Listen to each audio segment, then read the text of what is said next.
Hey, welcome back to JB Breaks Free. I hope you're having a great day, a blessed day, and getting 1% better than yesterday and breaking free from whatever's holding you back from becoming the best version of yourself. I'm doing the same today. I was really looking forward to making this video. We didn't get a chance to chat yesterday. I was out there doing a little Spark delivery. I did one. It was for $30.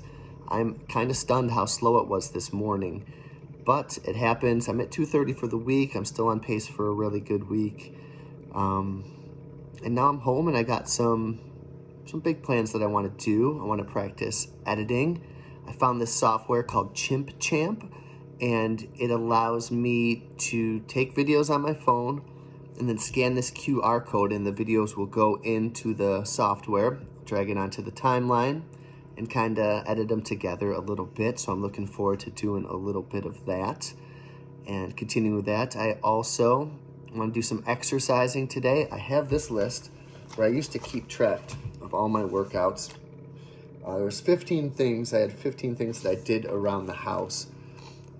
I have a set of dumbbells, pullovers, bent row, squats, fly, chest press, legs, a thing called a jackknife, reverse and forward curls, seated calf raises, shoulder press, some sort of like neck stretch, I think counter push-ups, dips on the stairs, and then I have this awesome like rebounder trampoline that I'm gonna do a bunch of workouts on too.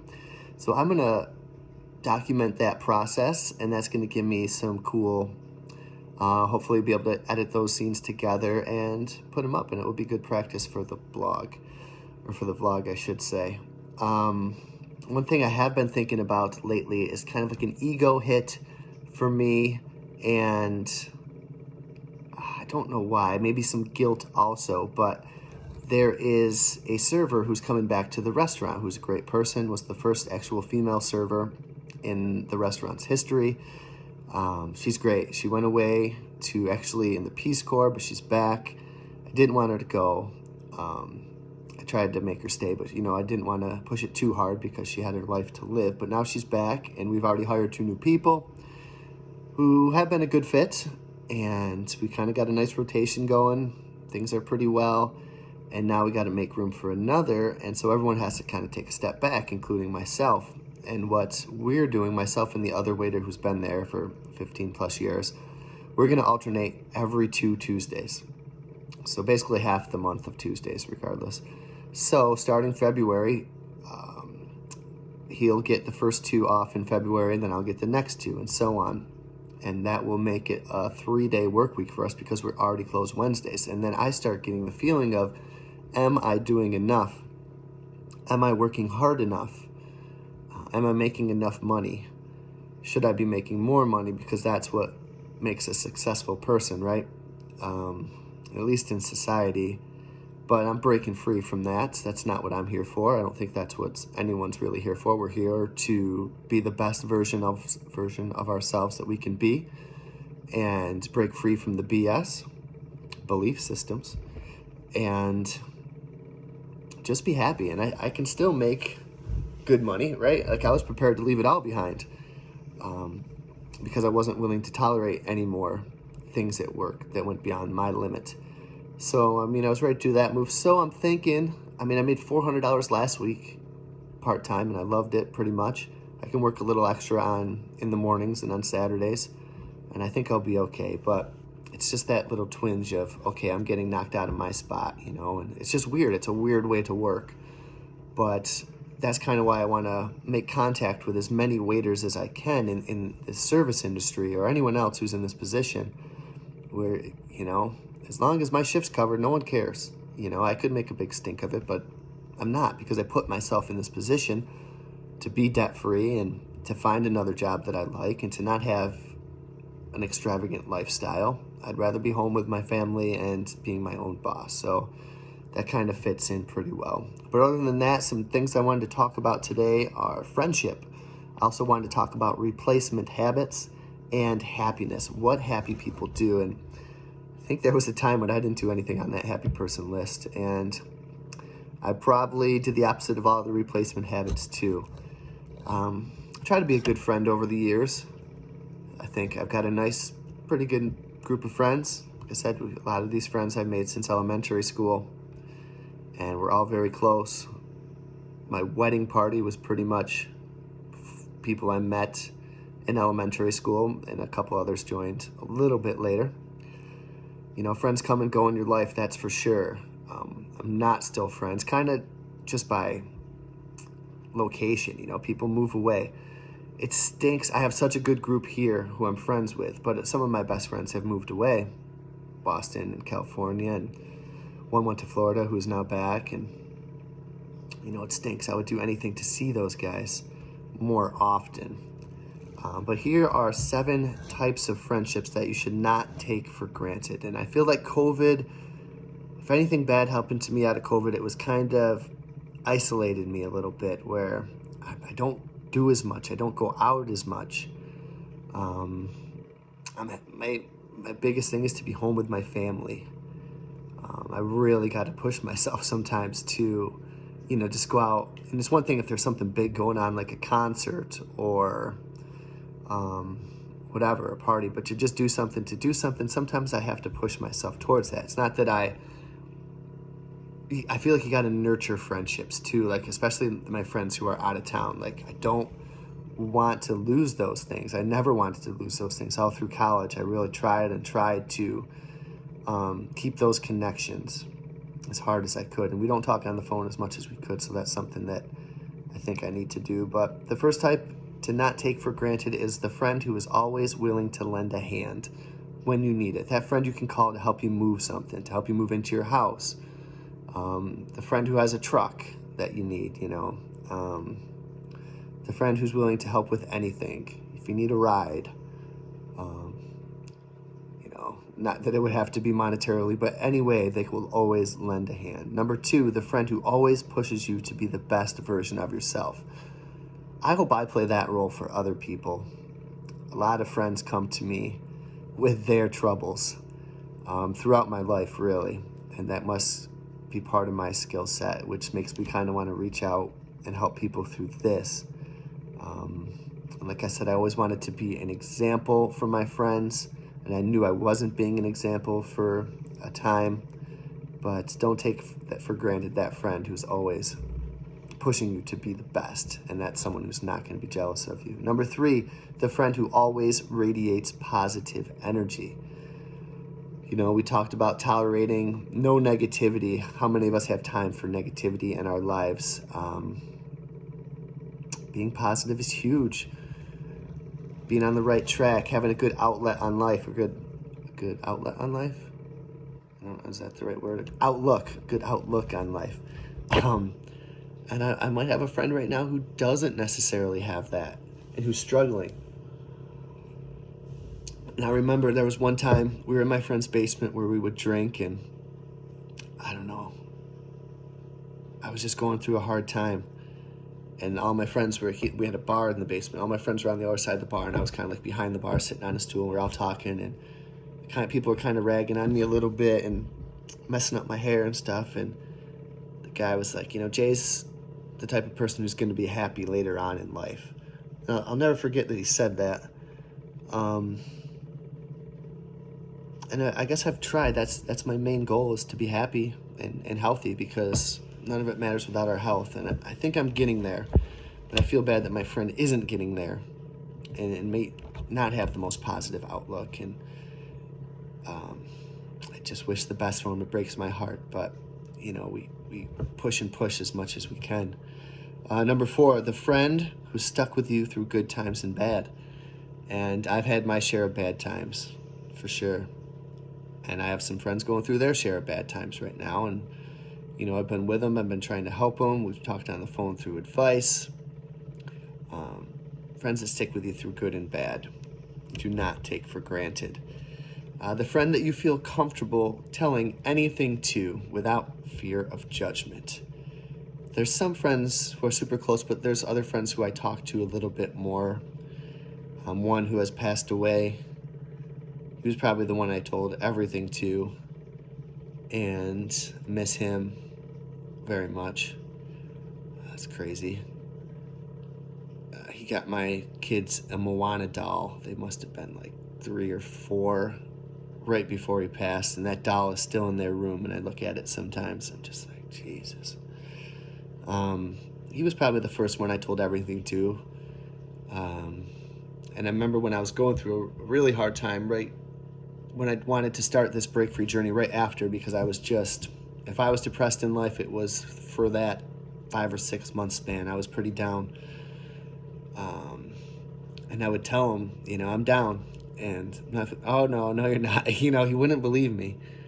And he would tell me to get the hell out of here, and stuff like that. And I didn't push it too far. And the whole time he was struggling with his demons and stuff. And it's just crazy.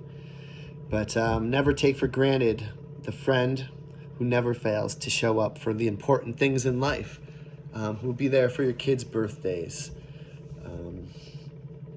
for the godfather of your kids, through marriages and parties and stag parties and trips.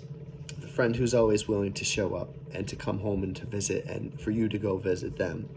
And number 7, the person who you can always count on to make you laugh until you cry, until your stomach hurts. And one of the things I said at my buddy's wake was, my family knew who I was on the phone with, my wife, because they would be upstairs and I would be downstairs just cracking up laughing. He would make me laugh being funny or just yelling at me in a funny way, and I would just crack up dying laughing. And there's nothing better than making your friends laugh. That was always one of my big goals.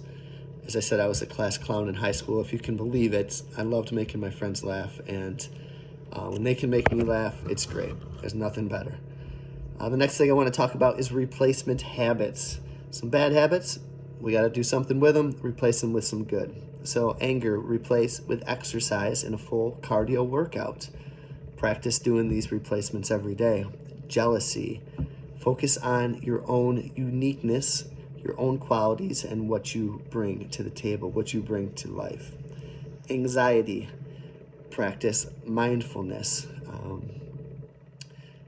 Repetition is the mother of all skill. And to fully break free from anxiety, we have to practice mindfulness daily, and not even daily, break it down to hourly, and then to every moment, because that's all we ever have, is this moment right now, and the moment when you're watching this. And if do not be anxious about anything that happened in the past or what might happen in the future. All you have is now. You're going to face whatever you are anxious about with the same facilities that you have right now as when the time comes. If it ever does come, and we suffer more in imagination than we do in reality. So do not waste a moment of your precious life being anxious about something in the future. Irritation, change your perspective, a top-down perspective. Irritated about small things, change your perspective. It's all small stuff, and don't sweat the small stuff. Tiredness, get some rest, go to bed earlier, turn off your phone, get some sleep. Sleep is such a huge thing on the journey of breaking free and changing your habits. Being uninspired, take a cold shower, wake yourself up. I like to consume things that are going to get me going. Consume good stuff, and look around, be mindful. Where can you find inspiration? Inspiration can be found anywhere, depending on what you want to create and what you want to do. Self-doubt. Oh, I know a little bit about self-doubt. As we said in previous episodes, preparedness is going to cure self-doubt, and also action. Action cures fear. Just get after it. And being depressed, I think, we've all had some down times. I don't know if I was clinically depressed, and I don't like to think of myself like that. But I was down for a stretch. And what brought me out of it was friends, family, pets if you have them, getting outside, walking in nature, and also journaling. Gratitude journal brought me back. And that allowed me, once I got to a baseline again, to jump off and to make the decision to never feel like that again. And then happiness. What do happy people do? And as the opposite, what they do not do. Happy people do not show off. Once I started this journey, I became so much happier. And there's no reason to show off, whether it was on Facebook or Instagram. And, looking for likes. Well, it's different than this because I'm trying to reach people and hopefully inspire people. And yeah, you want to reach more people. But just to put it up, your record collection, your clothes, your car, where you've been. I don't need to show that stuff off. Your collections, I don't even need a collection. There's no need to show off if you're happy. Talking less, this was a skill that I had to practice, Oftentimes at work, whatever I would say would, of course, get, smacked down, or the radar would be on me. And as we know, that was not always the best place to be for me at my work. But in anything, every single thing, I think from ancient wisdom to now, is talk less and listen more. And I think if you're happy, you can talk less and just kind of absorb it all and take it all in. Learning daily is something that happy people do. And I'm happy. I was reading today. I'm trying to learn everything I can, and there's not enough time for me to learn all the things that I want to learn. But I remember when I wasn't so happy, I was just couch waiting for work to come, being lazy, not being active. Helping others, happy people help others. Perhaps that's why I'm trying to do this. And maybe when I wasn't so happy, first you got to get yourself in order a little bit. But happy people will help others. Happy people laugh more. I love laughing. I love laughing at work. Last night my friend was saying some funny things on the phone. I was cracking up. And also happy people ignore the BS. The people who, cut you off in traffic, the stuff that you hear on TV, the gossip, the little things, the small stuff, the slights, the ego. Ignore the BS. Sometimes people will comment on the items that I list for sale with snarky comments, and I feel it too. Like sometimes I'll see records for sale for an extraordinary amount of money, and I just want to reach through and be like, what are you doing?